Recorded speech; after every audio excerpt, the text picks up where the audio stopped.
Hello and welcome to Open Tierra. Today we're taking a look at Bhutan. Did you know Bhutan is nestled high in the Himalayas between China and India, boasting three distinct geographic regions? From snow-capped peaks to lush tropical plains, its landscapes are diverse and stunning. Also, did you know that Bhutan's history dates back over 1,000 years, marked by territorial conflicts and the emergence of a unifying dynasty? But here's a cliffhanger for you. How did Bhutan transition from absolute monarchy to a constitutional democratic monarchy? Join us and stay to the end to find out the intriguing answer to this historical transformation. Bhutan is a small landlocked country that sits high up in the Himalayan mountains between China and India in South Asia. Bhutan has three main geographic regions: the Greater Himalayas in the north, the hills and valleys in the center, and the Duars Plains in the south along the border with India. The Himalayas dominate the landscape in northern Bhutan with extremely tall, rugged, snow-capped peaks. Glaciers and alpine valleys carved by rivers flowing southward characterize this remote area. As we travel south, the Himalayas transition into forested foothills and then central fertile valleys and basins, drained by the Wangchu River system. This more temperate central region is where most Bhutanese live and grow crops. The capital city, Thimphu, sits in one of these mountain valleys at an elevation of 7,000 feet.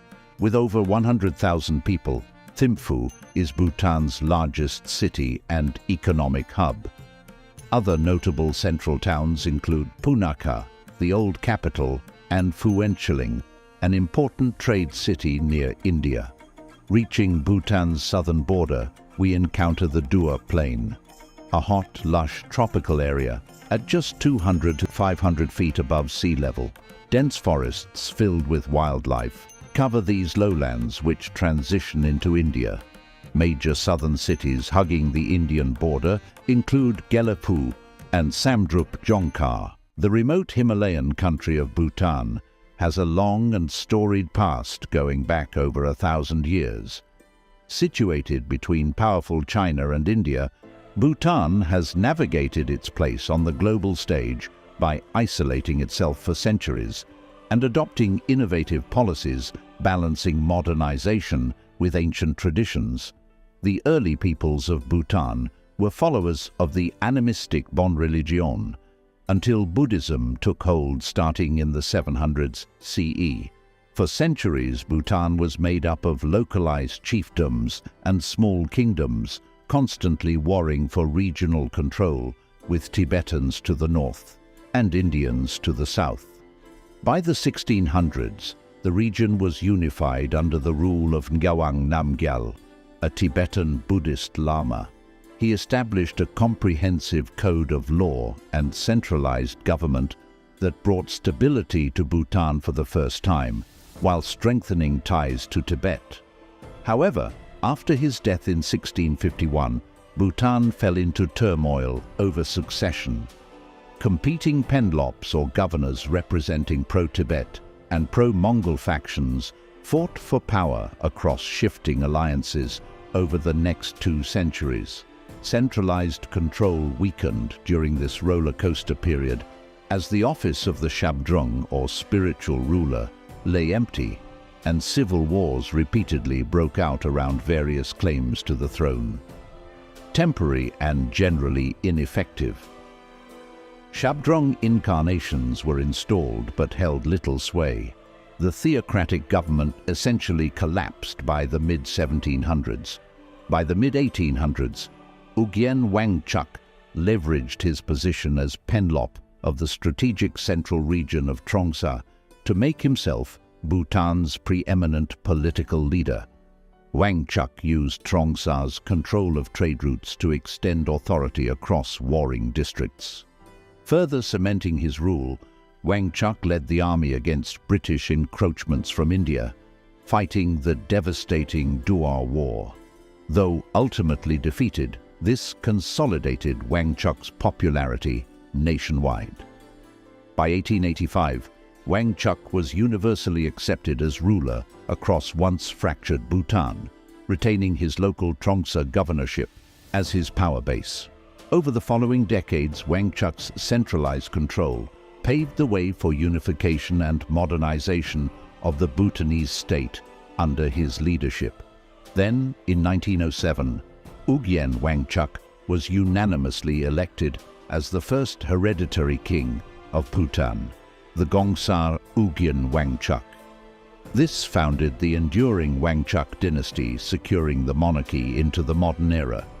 The position is not strictly hereditary but rotational within the Wangchuck clan.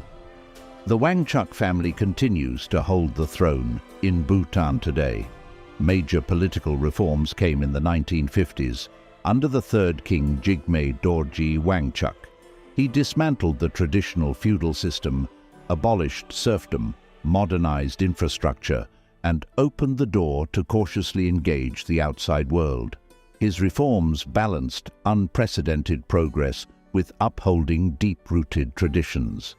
Bhutan took a giant leap in 2008 after a century of steady change. The fourth king, Jigme Singye Wangchuck, voluntarily transformed the absolute monarchy into a constitutional democratic monarchy with his abdication. Multi-party democracy grounded in Buddhist spiritual values now defines this progressive nation that craves connection on its own careful terms. Bhutan has a population of around 770,000 people as of 2023. Its society is ethnically and linguistically homogeneous, though divisions exist.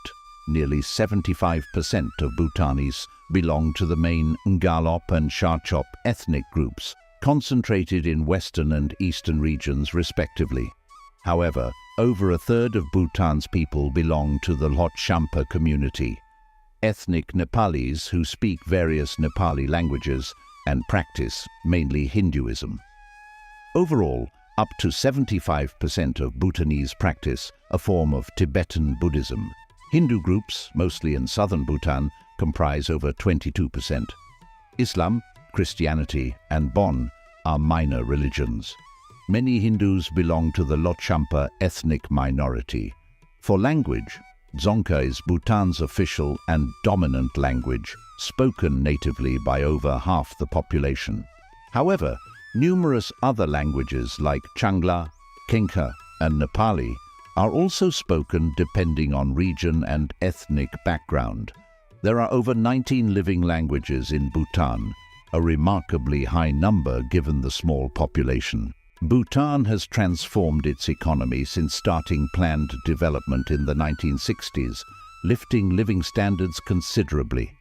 Once mostly subsistence farmers, many Bhutanese now enjoy rising incomes in tourism, finance, and especially clean energy, which now comprises almost 17% of GDP, thanks to investment in hydropower.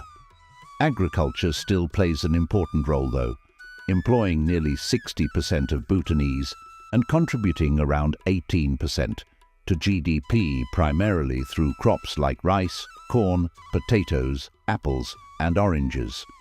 Forestry, livestock, and cottage industry weaving represent other smaller sectors. Bhutan remains a predominantly rural society with only 49% urbanization. Bhutan's small industrial sector focuses mainly on production of cement, wood products, processed fruits, alcoholic beverages, calcium carbide, and ferrosilicon. Bhutan sells surplus renewable hydropower to India, which made up 25% of the country's total exports last year, and funded critical imports like machinery, vehicles, fuel, and grains. This trade drives the close economic partnership between Bhutan and India. Bhutan is a country with a rich cultural heritage that strongly impacts daily life. Bhutanese culture is deeply rooted in Tibetan Mahayana Buddhism, which was established as the state religion in the 17th century. As a result, spirituality, ritual, and concepts of karma permeate society. Giant dzongs, Monasteries, stupas and prayer flags punctuate the dramatic Himalayan landscapes of the land of the thunder dragon. Festivals called Sekus celebrate saints and deeds from Buddhist mythology, with elaborate costume dances often depicting deities and demons. The masked cham dances are especially significant. Traditional arts and crafts emphasize religious imagery, symbols and motifs in painting, embroidery, wood carving, and papermaking. Traditional clothing like the Geyo and Kira feature spiritual iconography as well. Bhutanese cuisine reflects the geographical and agricultural diversity of this tiny Himalayan country, tucked between India and China. Staples include red rice grown at lower elevations and a range of meat, veggies, cheese, mushrooms, fruits and nuts from pastoral mountain areas. Bhutanese cooking also absorbed influences from Tibetan cuisine in the north and Bengali cuisine across southern borders. The most well-known Bhutanese dish is emadachi, a spicy, warming stew made with chili peppers, meltable farmer's cheese, and vegetables like potatoes, spinach or green beans. It is served over red rice at nearly every meal. Other mainstay dishes include momos, or small stuffed dumplings, faksha pa, a pork dish cooked with radish, thukpa, a thick noodle soup, and tingmo, steamed buns with stuffing. If you enjoyed this video on Bhutan, you'll love this next video.